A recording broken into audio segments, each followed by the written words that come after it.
नमस्कार मित्रांनो, पुन्हा एकदा नवीन रेसिपी व्हिडिओमध्ये तुमचं स्वागत करते।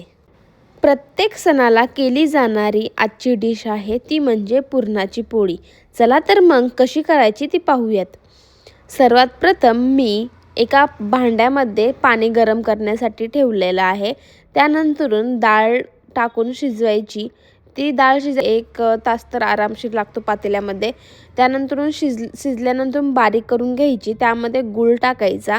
गूळ टाकून थोडा वेळ शिजवण्यासाठी ठेवून द्यायचा दोन्ही एकत्र।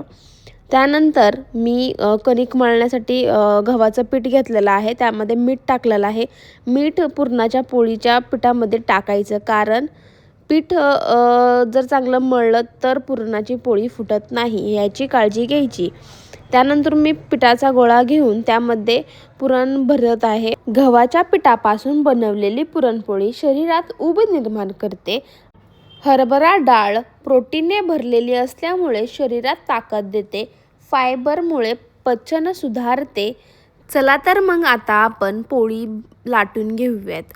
त्यानंतर मी एका बाजूला तवा गरम करायला ठेवलेलाच आहे। तवा गरम झाल्यानंतर आपण तव्यावरती पोळी भाजून घेणार आहोत। काही ठिकाणी खापरावरती सुद्धा भाजल्या जातात, आपण तव्यावर भाजणार आहोत।